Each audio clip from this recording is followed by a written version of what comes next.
Olá, bem-vindos e bem-vindas a mais um Quarto de Conversa, a rubrica em que fazemos uma entrevista de 15 minutos a alguém que está no radar da equipa editorial do Gerador. Hoje temos connosco o realizador, documentarista e radialista Tiago Pereira, fundador da música portuguesa A Gostar Dela Própria, para conversar sobre a música cigana A Gostar Dela Própria, uma nova camada deste projeto que já existe há 9 anos e que se tornou uma referência. Olá, Tiago. Olá, olá. Queria começar por te perguntar,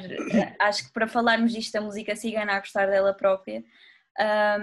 eu lembro-me de numa entrevista que fizemos há mais de um ano, tu me tinhas falado disto um bocadinho off the record, porque ainda não estava, ainda era um projeto em curso, e gostava de te perguntar antes de mais como é que surgiu esta ideia, como é que tu te lembraste de fazer ou de acrescentar esta nova camada à música portuguesa A Gostar Dela Própria? A música portuguesa A Gostar Dela Própria sempre gravou tudo, não é? Nesse sentido, não havia, ou seja, nunca houve restrições em gravar, seja o que for, tudo cabia e sempre tudo coube e continua a caber. Acontece às vezes gravar, no terreno encontrarmos coisas que às vezes não fazia muito sentido pôr na música portuguesa e nós metemos na mesma. O que aconteceu foi que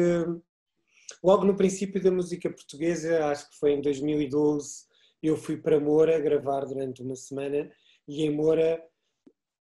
aconteceu logo gravar um cigano a tocar música cigana. E que foi numa aldeia e depois isso ficou meio parado. Mas depois, em 2006, nós fomos ao primeiro Assalto, ao primeiro Festival Assalto, em Elvas, e que ainda era o número 0, era uma espécie de protótipo, e lá gravámos muita música e entrámos nos bairros. E o que aconteceu foi que, pronto, aí percebemos o poder da música, percebemos o poder daquilo que fazemos e, de certa forma, desta globalização das redes e de como a comunicação se faz e como a música tem esta capacidade de quebrar preconceitos e obstáculos. O que aconteceu é que nós fomos gravar a um bairro cigano em Elvas onde supostamente ninguém entra, onde nem os caminhões do lixo entram, e nós fomos gravar esse bairro à noite, nós gravámos, eles ligaram os faróis dos carros para nós podermos gravar, e nós gravámos muita gente, mas gravámos, essencialmente colocámos um vídeo de um miúdo que tinha 6 anos e que cantava mesmo muito bem para si, que tinha um fadista dentro dele, e gravámos esse vídeo e a seguir publicámos esse vídeo. Esse vídeo depois ficou no radar de muitas pessoas e acabou por estar no Público e em muitos outros jornais, porque o próprio Daniel Oliveira também fez uma publicação sobre ele, e então o vídeo foi muito, não gosto de dizer viral agora, mas pronto, foi muito, muito distribuído. E então o que aconteceu é que, passado uns meses, esses ciganos desse bairro são convidados pela Câmara Municipal para irem cantar à biblioteca. E pronto, e aí de repente tu percebes que há não sei quantas coisas que se desmontam a partir daí. E então nasceu esta ideia, e então agora com o apoio do Alto Comissariado das Migrações e com a Secretaria de Estado das Migrações estamos a fazer este projeto que entretanto só gravámos 70, 80 vídeos. O projeto tem um financiamento europeu e, portanto, tem algumas regras, mas nós gravamos mesmo ciganos de sítios onde não estão contemplados. Por exemplo, Lisboa e o Algarve não estão contemplados, mas nós gravamos na mesma os ciganos que encontramos nesses sítios. E pronto, e basicamente é sempre uma descoberta, porque aquilo que nós vamos descobrindo é muitas coisas. Às vezes não gravamos só música. No outro dia gravámos um cesteiro em Monforte da Beira, que era um homem mais velho que fazia cestos lindos em ráfia e que tinha uma explicação muito boa, era uma espécie de filósofo. Dizia ele que esta classe, porque ele dizia, eu não vejo isto como etnia, porque a raça só há uma, mas esta classe, porque isso de etnia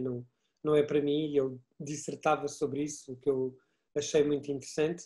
Mas era um cesteiro que fazia cestos, e também gravámos uma mulher a falar sobre o cabelo das mulheres ciganas. Todos nós sabemos que é um símbolo da cultura cigana, o cabelo das mulheres ciganas, e às vezes as pessoas não entendem exatamente por isso. Também falámos com um cigano que era mediador, e ele falou um pouco sobre a cultura cigana no todo, falou sobre o luto e sobre o casamento, e então interessa-nos todas estas coisas, mas ao mesmo tempo também nos interessa perceber a questão da música, perceber onde é que a música vai tocar com o flamenco e quando é que deixa de tocar. Depois, hoje em dia, talvez as pessoas não saibam, mas há uma grande percentagem de ciganos que se estão todos a converter às igrejas evangélicas, que são muitas, e que há igrejas evangélicas só ciganas, há igrejas evangélicas abertas a toda a gente. Algumas delas não permitem dançar, outras permitem dançar, mas todas permitem cantar, porque todas as missas são cantadas, e então aí a música muda completamente, as influências são diferentes, e portanto tu aí consegues perceber, e aí descobres assim verdadeiros cantores que te deixam completamente encantado. Eu lembro-me de um miúdo em Belmonte que tu pensavas de onde é que isto saiu, este miúdo canta como ninguém, e ele nunca tinha cantado em público, tinha sempre cantado só para ele próprio, e portanto é um bocado, o que acontece é que nós fomos percebendo desde o povo que ainda canta, em 2015, para a RTP2, no primeiro episódio da Moraria, quando entrevistamos o Pedro Félix na Moraria, e ele fala sobre todas aquelas culturas. Na altura havia mais de 50 nacionalidades diferentes a viver na Moraria, e quando ele fala de todas estas culturas a viverem ao mesmo tempo, e de aceitarmos que são todos diferentes,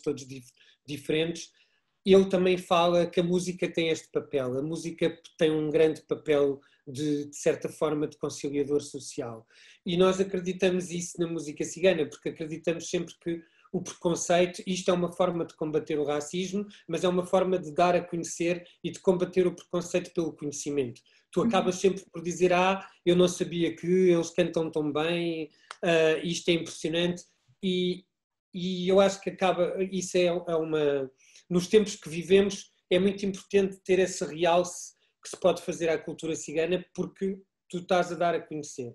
Claro. Ao mesmo tempo, pronto, é sempre impressionante, porque, não é? Porque tu sabes que estás a fazer um projeto que tem um financiamento, e depois vais aos sítios e vês como eles vivem, e às vezes eles vivem em condições, e eu tenho sempre este contrassenso, que é, ao mesmo tempo eu sei que o trabalho que nós fazemos é importante, mas há sempre esta questão de que há sítios onde vivem sem água, e quer dizer, podia muito mais o dinheiro ser útil em outras coisas, e tu não percebes muito bem como é que... E depois, conhecendo isto, também consegues perceber o resto, consegues perceber porque é que há tantos anos é um povo que é de certa forma é de facto maltratado, e nós não temos muita noção disto, só vemos muito, não é? Vemos cada vez mais o outro lado, porque o outro lado é o que nos aparece todos os dias nas redes sociais, e aparece-nos sempre essa questão contra os ciganos, e existe de facto uma ciganofobia, e ela é cada vez maior, mas depois nós não vamos ver o que é que se passa de facto. E quando nós andamos nestes sítios todos e vamos a sítios e vemos como eles vivem, e ao mesmo tempo vemos a generosidade deles em nos darem a cultura deles daquela maneira, isso é sempre uma coisa tocante. Claro. Desculpa, tu ias falar. Não, ia-te só dizer que é interessante estares a falar desse desconhecimento que existe, ou dos estereótipos que vão sendo difundidos, da questão do RSI, até eles é que não se querem aproximar, e como a música ou como a cultura pode ser um lugar de encontro, não é? E ao mesmo tempo um lugar de fala para algumas pessoas e o lugar de encontro com esse lugar de fala para outras. E é interessante porque na cultura cigana não existem muitos registros, isto é, do ponto de vista académico quase, ou daquilo que é a cultura cigana, vive muito da oralidade, e acho que há aqui um fator interessante, que é tudo aquilo que tu vais recuperando também com a música portuguesa a gostar dela própria, são coisas que vivem dessa mesma oralidade, e eu gostava de te perguntar em que é que a música cigana e a música portuguesa se encontram, porque estavas também a falar da relação com o flamenco,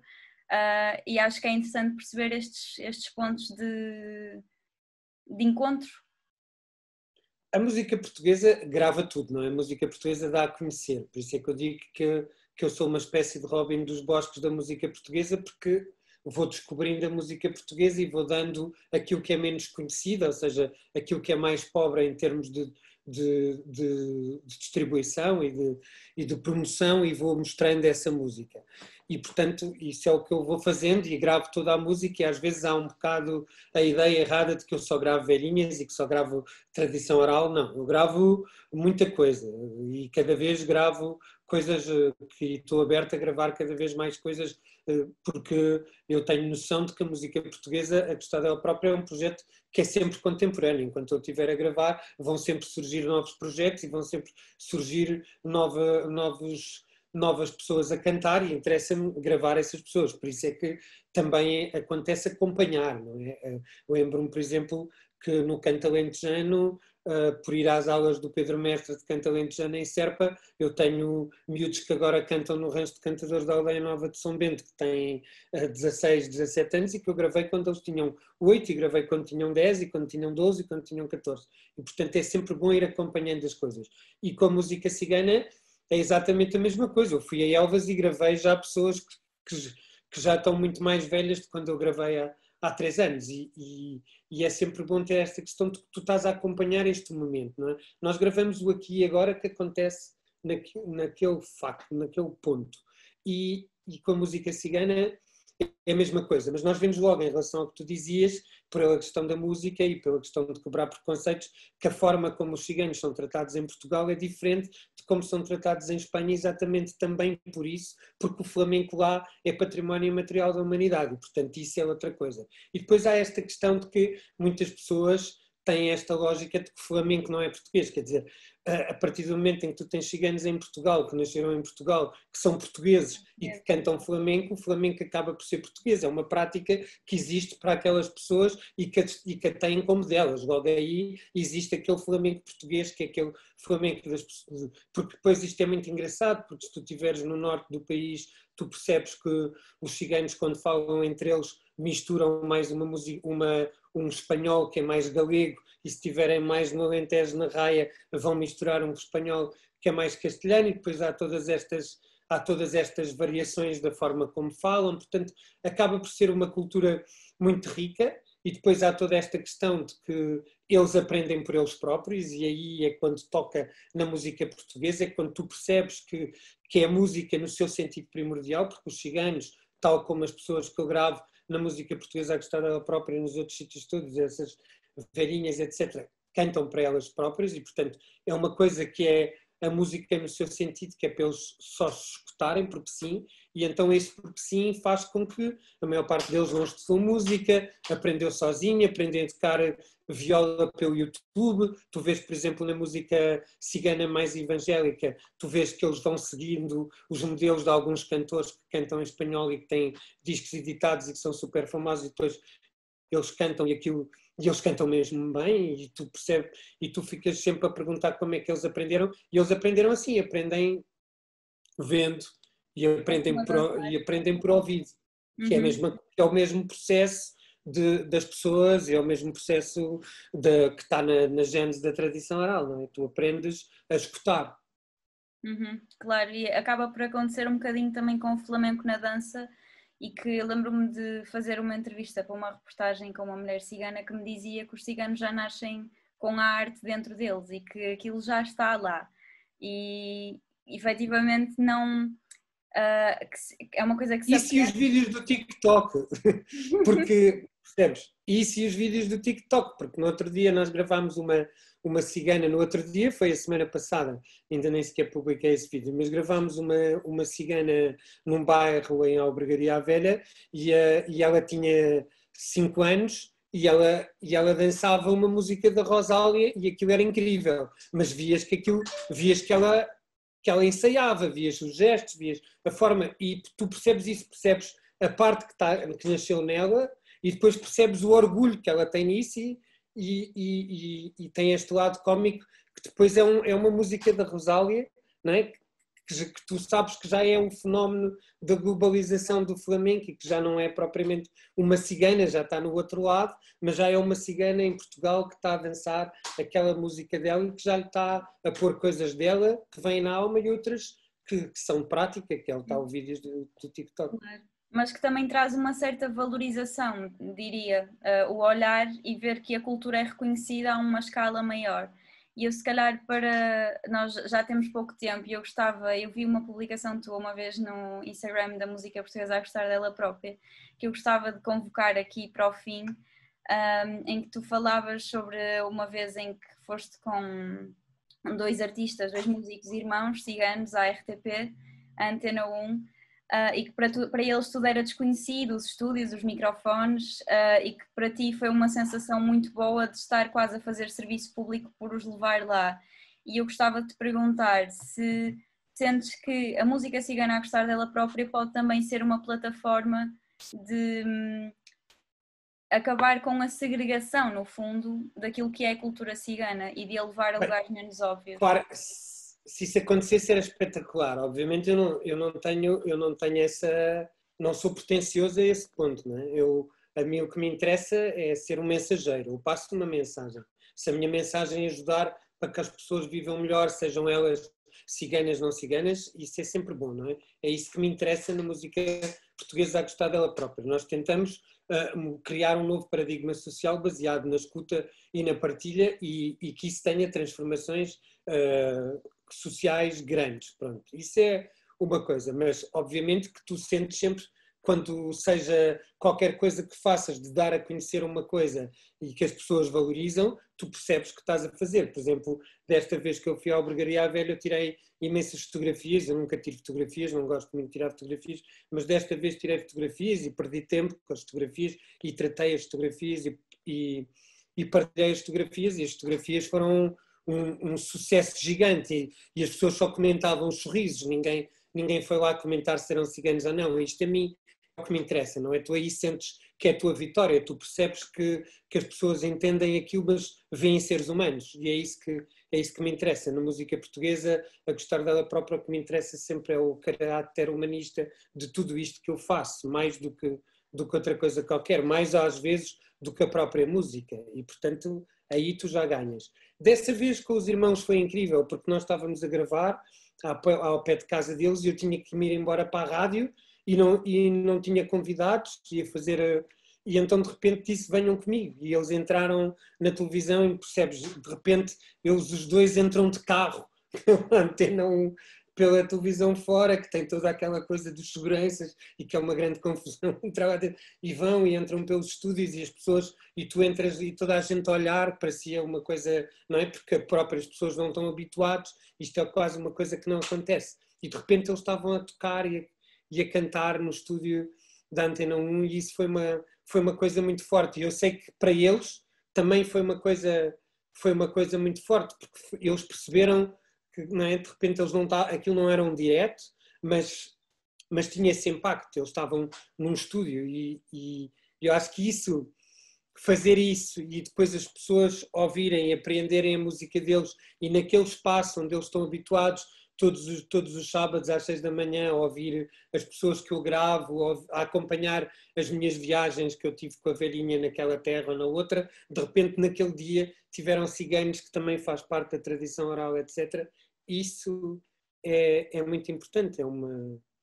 é a divulgação da música que existe para ela própria, e isso para mim é o mais valioso. Obrigada, Tiago. Queria só perguntar, antes de nos despedirmos, onde é que quem quiser ouvir ou ver os vídeos que tu tens até agora da música cigana a gostar dela própria, onde é que pode encontrar? Por enquanto só no Vimeo da música portuguesa, tenho que procurar e tenho que ir procurando, mas em breve nós vamos lançar o YouTube da música cigana, que já existe, as pessoas podem ir lá ver, é um canal de YouTube que se chama Música Cigana a gostar dela própria, mas que ainda não está totalmente completo, mas já tem 60 vídeos, já se pode ver 60 vídeos de norte a sul de música cigana. Ok, obrigada, Tiago. Até à próxima. Obrigado. Tchau, Carolina, obrigado. Tchau.